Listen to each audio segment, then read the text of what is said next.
तो नाम है कंसोलिडेटेड बैलेंस शीट। इसी का नाम है कंसोलिडेटेड बैलेंस शीट। एक बच्चा कहता सर बना के दिखाओ, हमें तो बहुत इजी लग रही है इजी, है इजी। लो मैं हेडिंग लिख रहा हूं, consolidated balance sheet of H limited as on 31 March 2012। लो जी, लो बेटे, लो बेटे, ये कॉलम तो नोट्स का आएगा, है जी। ये करंट ईयर का आता है। तो बेटे मैं लिख रहा हूं शेयर कैपिटल। मैं बेटे होल्डिंग कंपनी की बैलेंस शीट को ही कंसोलिडेटेड कह रहा हूं और होल्डिंग कंपनी की बैलेंस शीट को ही लिख रहा हूं। बस उसकी जो इन्वेस्टमेंट है उसको इन्वेस्टमेंट को खोल के दिखा रहा हूं और कुछ नहीं करना। जैसे देखो जी 6 लाख, कोई नोट नहीं है। रिजर्व एंड सरप्लस होल्डिंग का देखो जी, मैं तो होल्डिंग की बैलेंस शीट बना रहा हूं, मैं तो होल्डिंग की बैलेंस शीट बना रहा हूं और होल्डिंग की बैलेंस शीट को कंसोलिडेटेड बैलेंस शीट बोल दूंगा। बस मैं उस कंपनी की इन्वेस्टमेंट जो होल्डिंग ने की है उसको इन्वेस्टमेंट नहीं दिखा रहा, मैं उसको खोल के दिखा रहा हूं। ठीक है जी, आइए आइए आइए आइए, करंट लायबिलिटीज पहले होल्डिंग की दिखा देते। होल्डिंग की बैलेंस शीट है 75,000। बेटे बेटे नॉन करंट एसेट्स, या चलिए मेरे पास जगह नहीं है तो मैं थोड़ा सा अगले पेज में शुरू करूँ।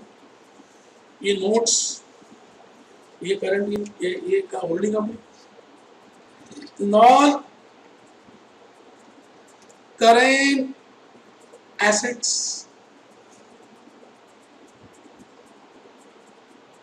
बेटे 5,55,000। और बेटे अब देखो, अब यहां पर था इन्वेस्टमेंट्स, इन्वेस्टमेंट्स 100% की वोटिंग पावर थी मेरे पास और मैंने उसको दिखाया है 2 लाख। अब मैं यहां पर holding company consolidated balance sheet में इस 2 लाख को नहीं दिखाऊंगा।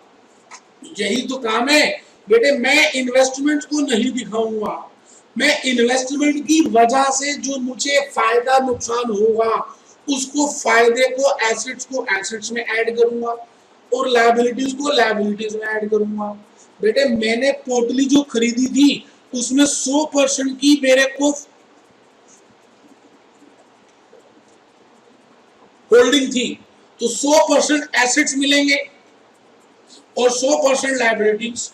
तो मैं बेटे अब क्या कर रहा हूं, इस 2 लाख रुपए में की वजह से मैंने यहां लिखा जी एच, ये एच के थे, अब एस के भी लिख दिए 2,48,000। एसेट्स में एसेट्स ऐड कर दिए और बेटे लायबिलिटीज में लायबिलिटीज ऐड कर दी, बस। और क्या, और क्या बेटे, और क्या। 2 लाख को नहीं दिखाया बेटे, पोटली बंद को नहीं दिखाया, पोटली खोल दी। टोटल आ गया बेटे, आंसर मिला लो, बन गई आपकी कंसोलिडेटेड बैलेंस शीट। आप भी क्या याद करोगे, किसी से पाला पड़ा था बेटे। 8,03,000 रुपए टोटल आ रहा है बेटे। और यहां देख लो, मैं तो कह रहा हूं आपको, जैसे मैं समझाऊंगा इस दुनिया में कोई पैदा ही ना हुआ जो समझा पाए जिस तरह से मैं समझाऊंगा। तो मैंने आपके सामने कंसोलिडेटेड बैलेंस शीट का बनाकर इन्वेस्टमेंट का गोल्डन रूल बता दिया। बेटे ये गोल्डन रूल है और ये गोल्डन एंट्री क्या की मैंने, मैं करके दिखाता हूं, करनी नहीं है, आपको खाली समझा रहा हूं। Non current assets in S limited debit 2,48, to current liabilities in S limited 48, to investments in S limited 2 lakh, ये लो बेटा, बेटे एंट्री हो गई, ये देख लो। इसका इफेक्ट क्या किया मैंने, इफेक्ट वन, किसी एंट्री से मैंने पूरी कंसोलिडेटेड बैलेंस शीट कर दी है। इफेक्ट वन क्या किया, नॉन करंट एसेट्स को ऐड कर दिए और करंट लायबिलिटीज को भी ऐड कर दिया। और इफेक्ट टू क्या किया, इन्वेस्टमेंट्स को कैंसिल कर दिया, कैंसल द इन्वेस्टमेंट्स, और उन इन्वेस्टमेंट्स को कैंसिल कर दिया। वही किया बेटे मैंने, ये देख लो, इन्वेस्टमेंट को कैंसिल कर दिया, ये एसेट्स को ऐड कर दिया, लायबिलिटीज को ऐड कर दिया, इसी का तो नाम है कंसोलिडेटेड बैलेंस शीट। लो बेटे समझ आ गया। बस एक लास्ट क्वेश्चन और करेंगे और बस काम खत्म हो जाएगा बेटे। मैं आपके सामने क्वेश्चन नंबर 2 को करूंगा और बस बेटे सेकंड खत्म हुआ नहीं, वैसे तो थर्ड भी कर लेना चाहिए हमारे को। कोई बात नहीं बेटे, कोई बात नहीं बेटे, आज ही की क्लास तो बड़ी प्रीशियस क्लास है, कोई बात नहीं, आराम से।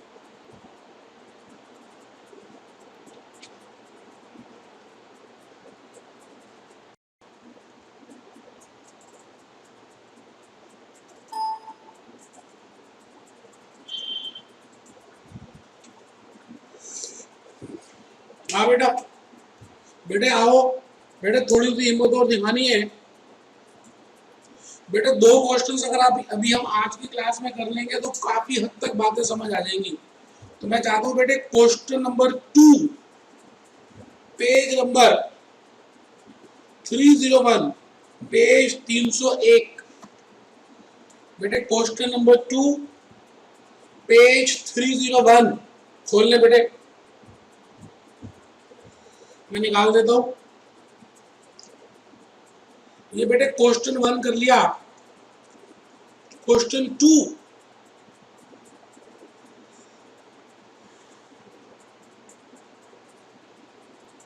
लो बेटे, द बैलेंस शीट, इसके ऊपर लिखा बेटे मैंने पार्शली ओन्ड सब्सिडरी, और इसके ऊपर क्या लिखा था, होली ओन्ड सब्सिडरी। तो पहली बात मैं आपको बता चुका हूं कि पार्शली ओन्ड का मतलब है जब आप 100% के शेयर्स आपके पास नहीं है। अगर आपके पास 100% शेयर्स नहीं है तो आप फिर होली ओन्ड सब्सिडरी नहीं कह सकते, उसको पार्शली ओन्ड कहेंगे। एग्जैक्ट 100 है तो बेटे होली ओन्ड, और 100 से कम है तो पार्शली ओन्ड। बेटे आराम से,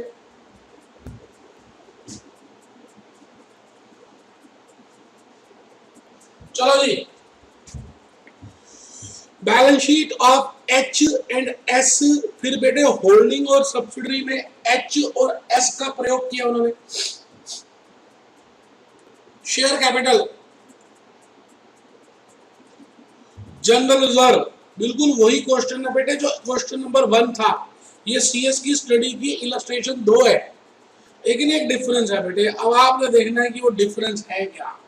वहां पर फर्स्ट क्वेश्चन में अगर आप देखें तो यहां पर देखिए 2000 शेयर्स लिए हुए हैं, 2000 शेयर्स है, और यहां देखिए कितने शेयर्स है, 1500।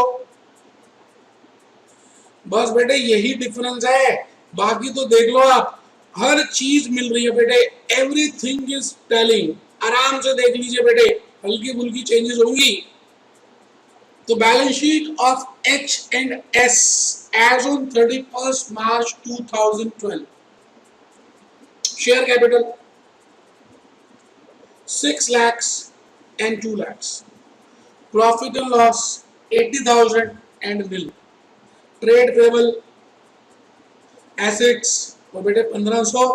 प्रिपेयर कंसोलिडेटेड बैलेंस शीट, मैं फिर कहता हूं कंसोलिडेटेड बैलेंस शीट का मतलब है होल्डिंग कंपनी की ही बैलेंस शीट को बनाना दोबारा से, लेकिन उसमें जो इन्वेस्टमेंट्स हैं उनको इन्वेस्टमेंट में ना दिखाकर किसी और रूप में दिखा देना, इन्वेस्टमेंट को खोल के दिखाना।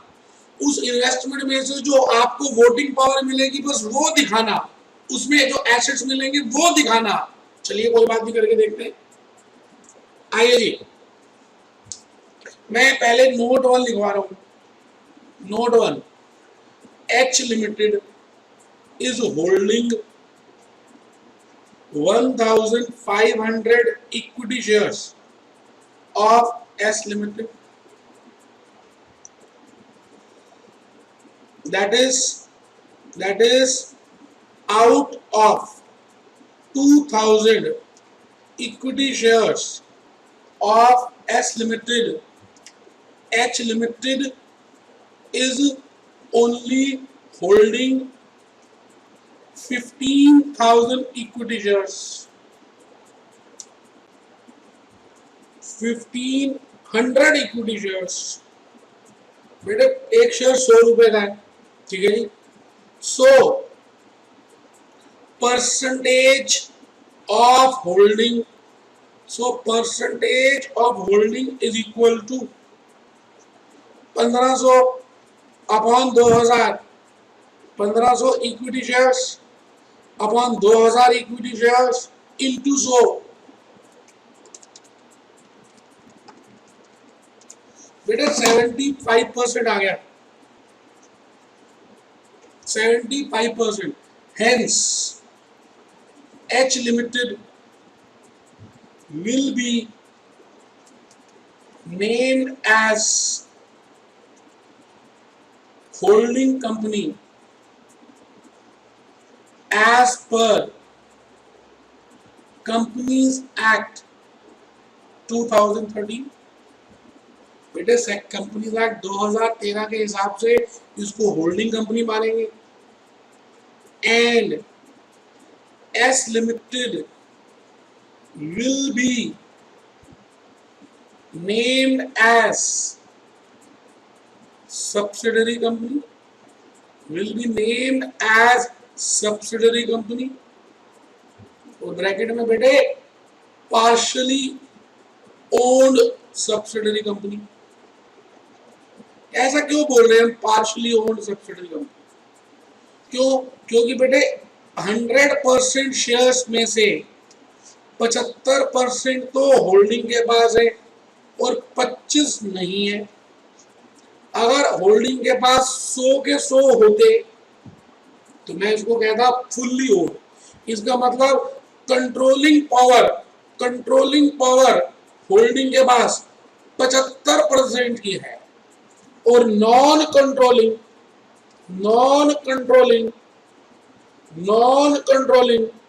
बेटे 25% की। नोट 1 लिख लिया जी। Note 2 H Limited has 75%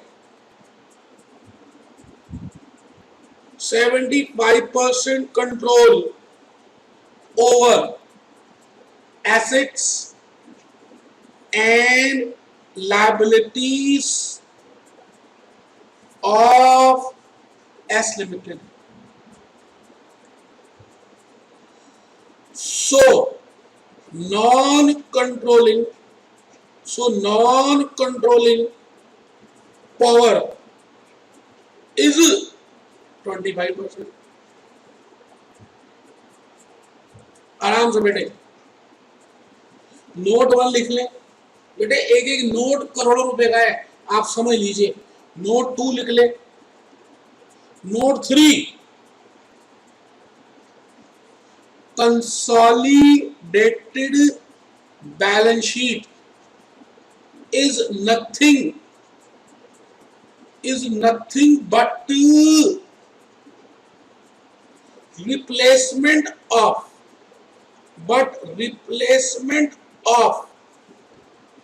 investments,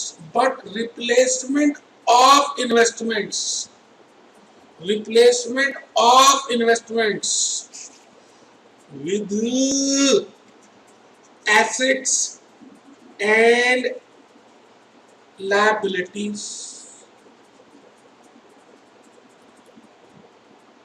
So following will be following will be the general entry. आराम से बेटे, आराम से बेटे, एंट्री लिख रहा हूं बेटे, एंट्री लिख रहा हूं। हाँ लिख लो master. Non current assets in S limited debit to current liabilities in S Limited to investments in S Limited। बेटे इन्वेस्टमेंट 1.5 लाख की,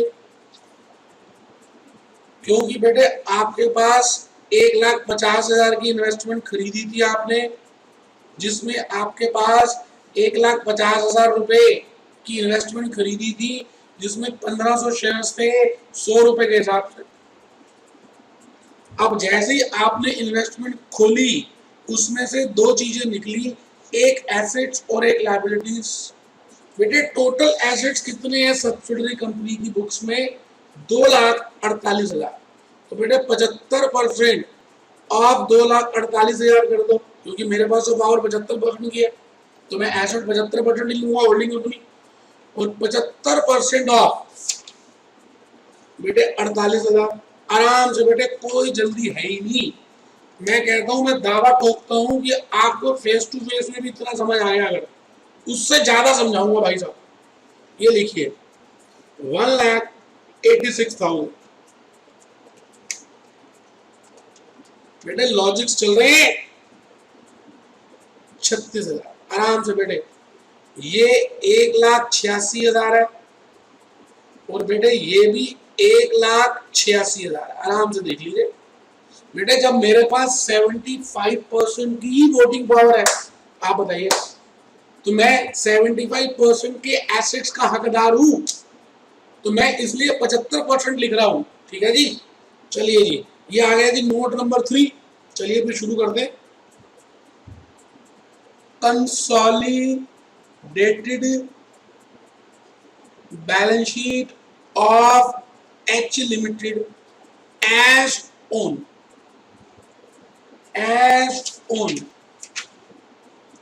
31st March 2012।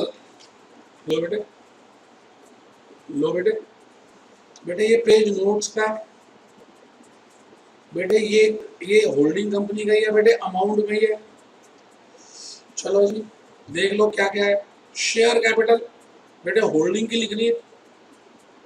Share capital 6 lakh. Amount rupees. ये नोट्स का बेटे, नोट्स तो बना ही नहीं रहे, क्योंकि डायरेक्टली क्वेश्चन ये हो रहा है। शेयर कैपिटल के बाद बेटे रिजर्व एंड सरप्लस, होल्डिंग का ही लिखना है बेटे। अब तो होल्डिंग कंपनी की बैलेंस शीट ही कर रहे हैं। कंसोलिडेटेड बैलेंस शीट का मतलब ये है कि होल्डिंग कंपनी की बैलेंस शीट को ही इन्वेस्टमेंट को अलग करके दिखाना, वही है कंसोलिडेटेड बैलेंस शीट। सीधी सी बात, इन्वेस्टमेंट में से जो निकले एसेट्स और लायबिलिटीज, एसेट्स को एसेट्स में जोड़ दो, लायबिलिटी को लायबिलिटी में जोड़ दो। ठीक है जी, आइए करंट लायबिलिटीज बेटे 75,000 आयो बेटे। बेटे बेटे नॉन करंट एसेट्स और बेटे करंट एसेट्स, मुश्किल कुछ है ही नहीं, आपका मैं मन का वहम है बस, और कुछ भी मुश्किल नहीं। फिक्स एसेट्स 6,05,000 बेटे। अब देखो पोटली दी हुई है, पोटली एक बच्चे ने पहली बार देखा, पोटली, हाँ पोटली इन्वेस्टमेंट है बेटे। इन्वेस्टमेंट बेटे 75% की है, 1500 शेयर्स की है, और बेटे 1,50,000 की है। बेटे कंसोलिडेटेड बैलेंस शीट का मतलब है कि जब आप होल्डिंग कंपनी की बैलेंस शीट बनाओ, तो आप इन्वेस्टमेंट को इन्वेस्टमेंट के रूप में मत दिखाओ। इसकी जगह जो एसेट्स आ रहे हैं एसेट्स दिखाओ, इसकी जगह जो लायबिलिटीज आ रही है लायबिलिटीज दिखाओ। सीधी सी बात। तो बेटे मैंने यहाँ लिख दिया प्लस 1,86,000 ये थे बेटे 75% प्लस 75% ऑफ 2,48,000, 75% ऑफ 2,48,000, तो बेटे ये आ गया 1,86,000। एसेट्स को एसेट्स में ऐड कर दिया और बेटे 75% ऑफ 48,000, ये आ गया जी 36,000। ये 36 और ये 86। बेटे पहले क्वेश्चन में और दूसरे क्वेश्चन में यही तो डिफरेंस है। फर्स्ट क्वेश्चन में मैं 100% ओनर था, इसलिए मैंने 100% एसेट्स ऐड कर दिए और 100% लायबिलिटीज ऐड कर दी, क्योंकि मेरा कंट्रोल उनके ऊपर 100% ही था।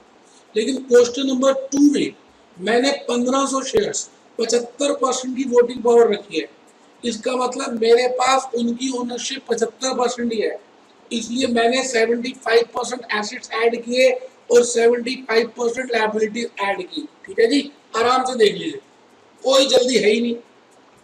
टोटल कर दीजिए, बस बैलेंस शीट मिल भी गई है।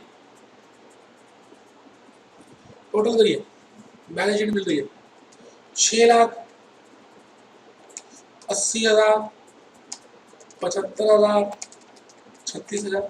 बेटे ये आ रहा है 7,91,000। और यहां देख लीजिए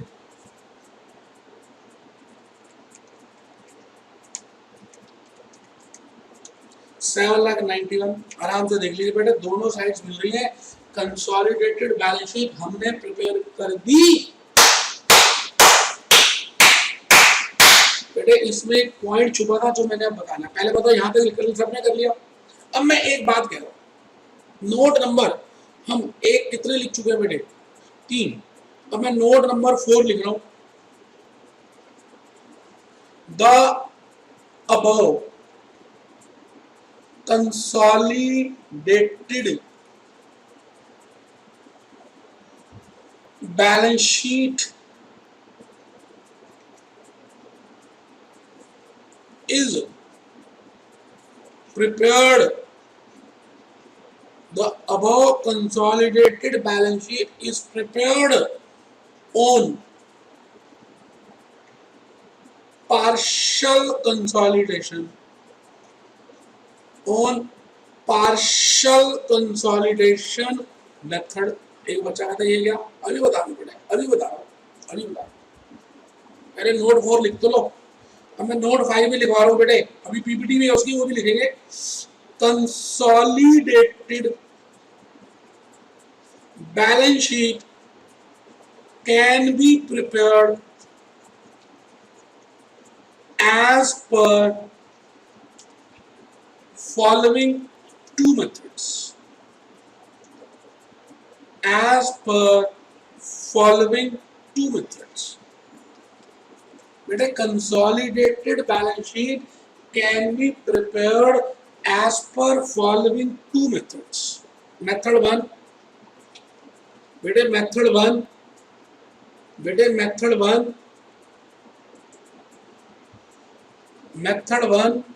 आप आगे तो बोल रहे master, full consolidation method.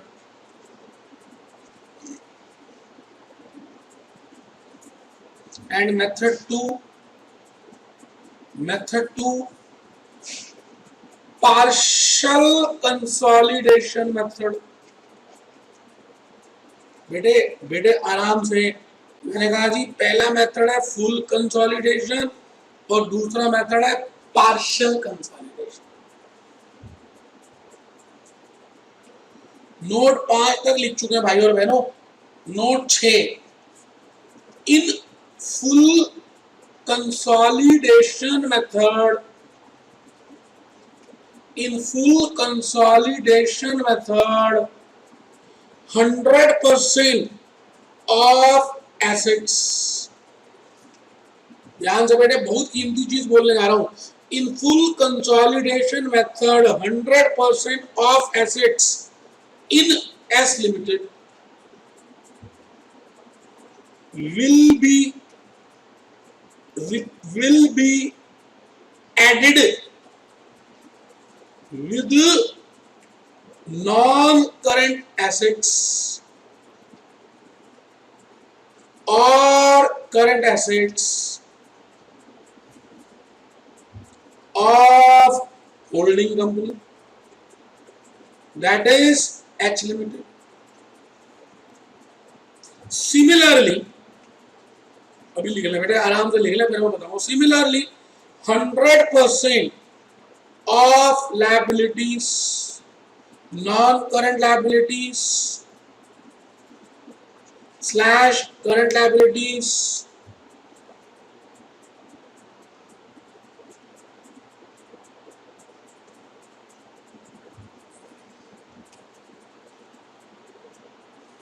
of S Limited, that is subsidiary company. सबने लिखना, मैं फिर कह रहा हूं, सब ढीले मत पढ़ना, आखिरी के 10-12 मिनट रह गए, बहुत प्रीशियस है, ढीले मत पढ़ना. Of S limited will be added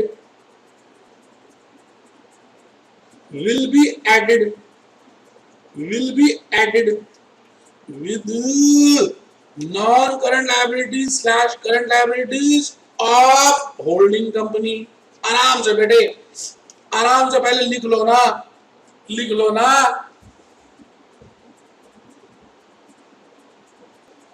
एक बच्चा कह रहा है ये पहले क्वेश्चन में तो बताया नहीं मास्टर ने, दूसरी में क्या जुगाड़ कर रहा. बेटे जुगाड़ है ही नहीं, आप पहले लिख तो लो, लिख तो लो मेरे बेटे, ये मेरे बच्चा. बेटे पहला जो क्वेश्चन था, आपको मैं बता दूं थोड़ा सा, अब आपने पूछा है तो. बेटे पहले क्वेश्चन में फुल और पार्शल का कोई मतलब ही नहीं था. क्यों? क्योंकि बेटे एच लिमिटेड ने 2000 शेयर्स ही होल्ड किए थे, मतलब 100% ही वोटिंग पावर थी एस की के अंदर. तो हमने तो ऑटोमेटिकली बेटे 100% एसेट्स और 100% लायबिलिटीज ऐड करनी थी, उसमें तो कोई टेंशन ही नहीं थी. ये तो क्वेश्चन नंबर पहले की बात थी. अब अगर आप ध्यान से देखें क्वेश्चन नंबर 2 में एच लिमिटेड ने एस लिमिटेड में 75% की वोटिंग पावर ली हुई है बेटे, मतलब 1500 इक्विटी शेयर्स ली हुई. तो मैंने क्या किया, मैंने फिर 75% ही एसेट्स का और 75% ही लायबिलिटीज का ऐड किया, तो जितनी पावर होगी. बेटे ये जो किया, इस तरीके का नाम है पार्शियल कंसोलिडेशन. मतलब जितनी आपके पास वोटिंग पावर थी, आपने उतनी वोटिंग पावर के एसेट्स और उतनी वोटिंग पावर की लायबिलिटीज ऐड कर दी, जो मैंने अभी अभी किया. इसीलिए तो लिखा कि it is as per partial. मैं अब ये कह रहा हूं कि हम क्या करेंगे, सुनना जरा ध्यान से. हम कंसोलिडेटेड बैलेंस शीट बनाते समय दो तरीके अपना सकते हैं, फुल कंसोलिडेशन और बेटे पार्शियल कंसोलिडेशन. फुल कंसोलिडेशन का मतलब क्या है, जब मैं होल्डिंग कंपनी की बैलेंस शीट बना रहा हूं और यहां पर करंट लायबिलिटीज लिख रहा हूं, नॉन करंट लायबिलिटीज लिख रहा हूं, नॉन करंट एसेट्स लिख रहा हूं, करंट एसेट्स लिख रहा हूं, तो मैं यहां पर 100% of assets of non current liabilities, 100% of current liabilities, 100% of non current assets, 100% of current assets. बेटे मैं यहां पर इस समय फुल कंसोलिडेशन में जितनी भी एसेट्स लायबिलिटीज होंगी सब्सिडरी की पूरी ऐड करूंगा, बजाय इसके कि मेरे पास 100% वोटिंग पावर नहीं भी है तब भी. जैसे इस क्वेश्चन में आपके पास 75% की वोटिंग पावर है, तो मैं फिर भी 100% ही शो करूंगा. और अगर पार्शियल होगी कंसोलिडेशन, तो मैं क्या करूंगा, नॉन करंट लायबिलिटी में जो मैंने ऐड करना है, करंट लायबिलिटी में जो ऐड करना है, नॉन करंट एसेट में जो ऐड करना है, करंट एसेट में जो ऐड करना है सब्सिडरी कंपनी का, मैं 75% ही ऐड करूंगा, जो भी अभी दिखाया मैंने 75 ही ऐड करूंगा, 75 ही ऐड करूंगा. बेटे इसका नाम है पार्शियल कंसोलिडेशन, बेटे इसका नाम है फुल कंसोलिडेशन। लेकिन बेटे एक बात का ध्यान रखना है, मैं पहले आपको बता दूं कि मैं कहां था, मैं नोट नंबर 6 में था। In full consolidation 100% of assets in S limited of लिखना चाहिए बेटे, बेटर है of S limited will be added with non current assets और current assets of holding company, of holding company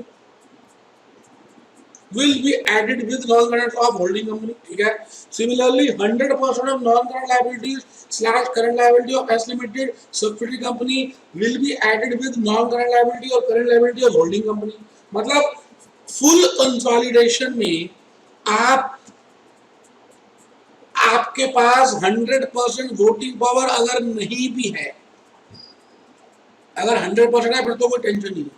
मैंने कहा मेरे पास 100% वोटिंग पावर नहीं भी है, फिर भी मैं एसेट्स लायबिलिटीज 100% ही ऐड करूंगा सब्सिडरी कंपनी की, जबकि मेरे पास वोटिंग पावर 75% की है। आप बात समझ रहे, जबकि मेरे पास नॉन कंट्रोलिंग इंटरेस्ट 25% का है। और पार्शियल कंसोलिडेशन में बेटे जितनी वोटिंग पावर है उतनी ऐड करेंगे। अब एक बच्चा कहता है मास्टर ये बता कि जब हमारे पास एसेट्स ही, हमारे पास वोटिंग पावर ही 75% है, तो हम अगर 100% ऐड करेंगे तो गलत नहीं होगा? हाँ बेटे गलत होगा अगर आपने ध्यान से नहीं किया। जैसे जैसे मैं करके दिखाता हूं बेटे। पहले एक नोट को कंक्लूड कर लूं। नोट नंबर 6 तक मैं पहुंच गया था, अब नोट नंबर 7 लिख दूं, फिर मैं करके दिखा दूं बेटे। Note number 7, in India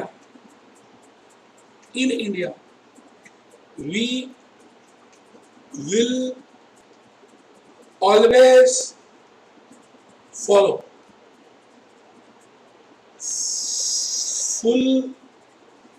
full consolidation method while preparing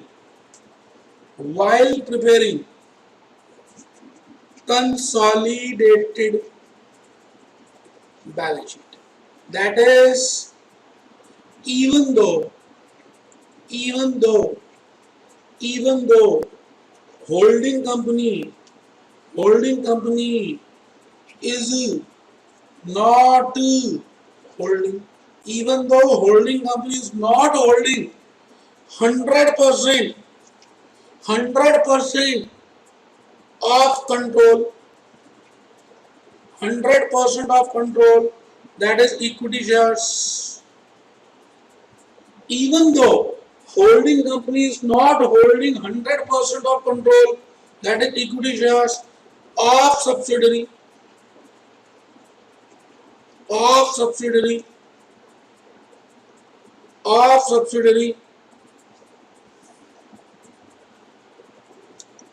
we will add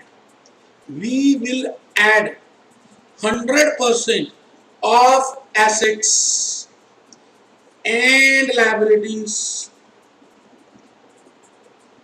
of subsidiary company with holding companies assets and liabilities.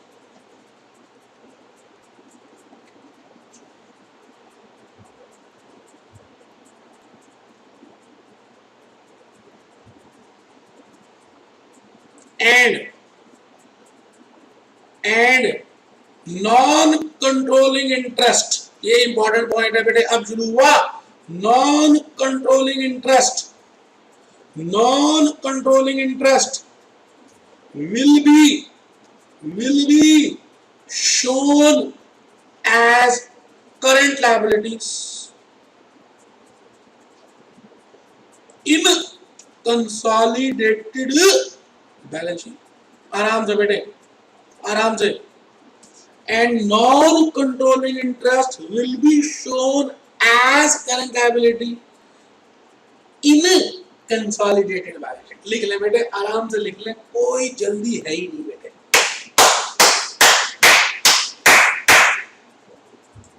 मैं ये कह रहा हूं बेटे कि जब आप होल्डिंग कंपनी की बैलेंस शीट बना रहे हैं, एक सेकंड के लिए समझाने के लिए मैं टी फॉर्म में कर रहा हूं। फिक्स एसेट्स आप एच के एस के लिख रहे हैं, करंट एसेट्स आप एच के एस के लिख रहे हैं, करंट लायबिलिटीज एच की एस की लिख रहे हैं, नॉन करंट लायबिलिटी एच की एस की लिख रहे हैं और टोटल करके दिखा रहे हैं, 100% दिखा रहे हैं। क्वेश्चन नंबर 2 में अगर मैं क्वेश्चन नंबर 2 की बैलेंस शीट का थोड़ा सा अच्छा बताऊं, जबकि होल्डिंग कंपनी के पास 75% शेयर्स हैं, लेकिन मैंने यहाँ पर 100% के एसेट्स ऐड कर दिए, 100% की लायबिलिटीज ऐड कर दी, और मैंने क्या किया, यहाँ पर अलग से नॉन कंट्रोलिंग इंटरेस्ट दिखा दिया 25% का। ध्यान से बेटे, आराम से अब बैलेंस शीट मिलेगी। मैं ये कह रहा हूं कि मैंने क्या करना है, फुल कंसोलिडेशन में होल्डिंग कंपनी के एसेट्स तो लिखने ही है, सब्सिडरी कंपनी के 100% एसेट्स होल्डिंग में ऐड कर देंगे, होल्डिंग कंपनी के करंट एसेट तो लिखने ही है, उसमें 100% करंट एसेट सब्सिडरी का भी ऐड कर देंगे, नॉन करंट लायबिलिटी तो होल्डिंग की लिखनी है, उसमें 100% नॉन करंट लायबिलिटी सब्सिडरी की ऐड कर देंगे, करंट लायबिलिटी तो होल्डिंग की लिखनी है, तो उसमें 100% ऑफ करंट लायबिलिटी और सब्सिडरी ऐड कर देंगे। जबकि होल्डिंग के पास 75% या 100 से कम वोटिंग पावर है, जैसे क्वेश्चन नंबर 2 में 75% थी, मैं फिर भी 100% ऐड कर दूंगा, और जो 25% मैंने ज्यादा ऐड कर दिए एसेट्स और लायबिलिटीज, उस 25% का मैं नाम रखूंगा नॉन कंट्रोलिंग इंटरेस्ट, जिस पर होल्डिंग कंपनी का कंट्रोल नहीं है, उसको सेपरेट दिखाऊंगा। तो बेटे आराम से बैलेंस शीट बनेगी, इसी का नाम है फुल कंसोलिडेशन। तो बेटे मैं अभी आपके सामने दोबारा से क्वेश्चन नंबर 2 की कंसोलिडेटेड बैलेंस शीट बना के दिखा रहा हूं। तो मैं लिख रहा हूं जी, consolidated balance sheet of H limited, bracket में full, as per full consolidation method. लो बेटे आराम से, और बेटे लास्ट है, इसके बाद मैं क्लास बंद कर दूंगा, लेक्चर 1 आज कंप्लीट हो जाएगा, फिर लेक्चर 2 शुरू करेंगे। आज का लेक्चर 1 के 5 मिनट रह गए बेटे, अगर ध्यान से कर लोगे तो कसम से कह रहा हूं समझ आएगा। और बेटे आज के लेक्चर के बाद जो जो मैंने बोला है दोबारा सुनना, क्योंकि कुछ बातें आपने ध्यान से सुनी नहीं। दोबारा इस दोनों क्वेश्चन को करना, आराम से करना, आंसर मिलाने से ज्यादा इंपॉर्टेंट है कंसेप्ट समझना, इस बात को समझ लीजिए आप। चलिए मैं फुल कंसोलिडेशन में करके दिखा रहा हूं।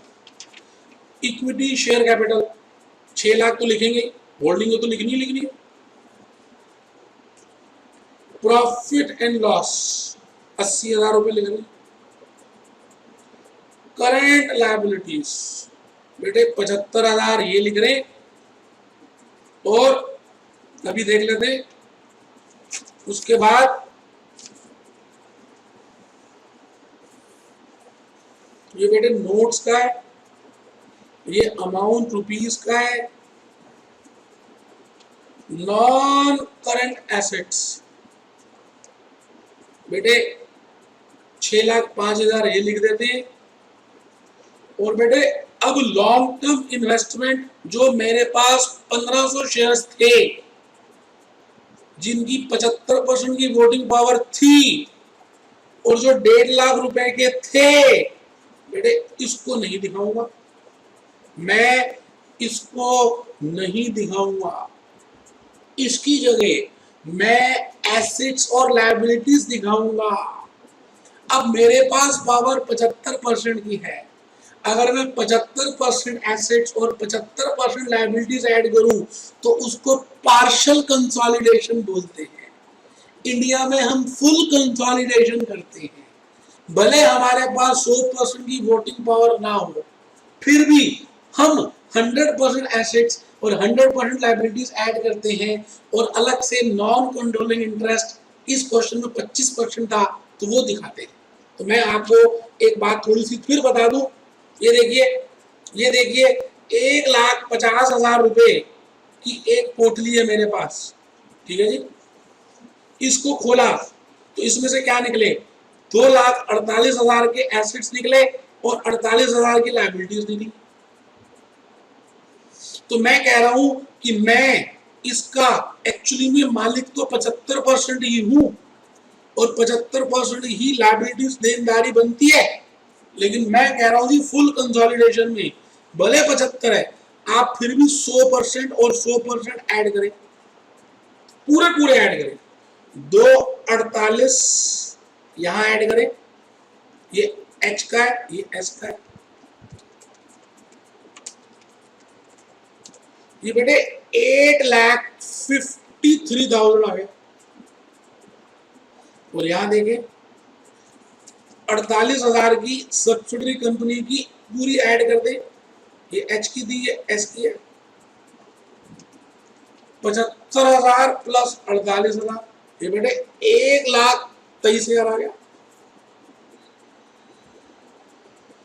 अब आप देखें आपकी बैलेंस शीट मिल नहीं रही, मिला के देख ले, 6 लाख प्लस 80,000 प्लस 1,23,000, बेटे 8,03,000 तो यहां पे आ रहा है। और यहां देख ले 8,53,000 यहां पर आ रहा है। क्यों नहीं मिल रही, सोचिए। क्योंकि फुल कंसोलिडेशन में उसके पास 75% एसेट्स थे और 75% लायबिलिटीज थी, लेकिन हमने 100% ऐड कर दी। तो जब तक हम यहां पर नॉन कंट्रोलिंग इंटरेस्ट नहीं लिखेंगे जो 25% का है, क्योंकि हमारे पास हक 100 का थोड़ी था, वो तो हमने फुल के चक्कर में लिख दिया। तो इसका 25% कितना आएगा, 248 का 25%, 62,000। तो बेटे 62,000 के एसेट्स और और और 48,000 की लायबिलिटीज जो मैंने ज्यादा ऐड कर दी, 12,000। इसका मतलब मैंने 50,000 रुपए की नॉन करंट कंट्रोलिंग इंटरेस्ट निकाला, जिसमें मेरा कंट्रोल नहीं है, क्योंकि वो फालतू के एसेट्स ऐड कर दिए। तो जितने फालतू के एसेट्स ऐड किए और जितनी फालतू की लायबिलिटीज ऐड की, उन दोनों का अगर आप नेट निकाल लें तो जो भी फालतू के मैंने नेट एसेट्स ऐड किए 50,000 के ऐड किए, तो बेटे 50,000 मैंने दिखा दिया। अब देख लीजिए, अब बैलेंस शीट मिल रही है 853 और बेटे 853 लो बेटे, फालतू के एसेट्स जो ऐड किए, फालतू के, और फालतू की लायबिलिटीज जो ऐड की। अब एक बच्चा कहता फालतू की पहले ऐड कर रहे हैं फिर अलग से दिखा रहे हैं, बेटे क्या करें, फुल कंसोलिडेशन से ट्रू एंड फेयर व्यू ज्यादा आता है, ट्रांसपेरेंसी ज्यादा बढ़ती है, क्योंकि या तो कंट्रोल है और या नहीं। ऐसा थोड़ी है 100% की जगह हम कह रहे हैं 75% कंट्रोल है।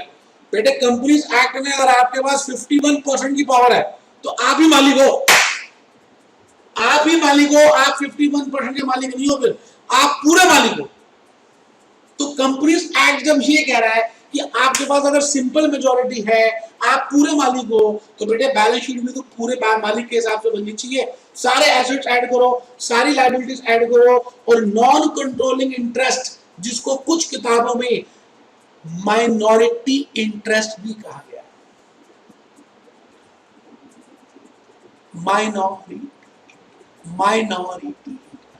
ठीक है बेटे, तो मैं आज की क्लास यहीं पर आपके सामने समापन कर रहा हूं और उस भगवान से मैं एक निवेदन कर रहा हूं कि आपके मन में ऐसी जागरूकता पैदा कर दे कि आप ये आज की क्लास के बाद और दूसरे लेक्चर से पहले जो भी आज मैंने बताया है उसको 2 बार ध्यान से पढ़ेंगे, ये दोनों क्वेश्चंस ध्यान से करेंगे।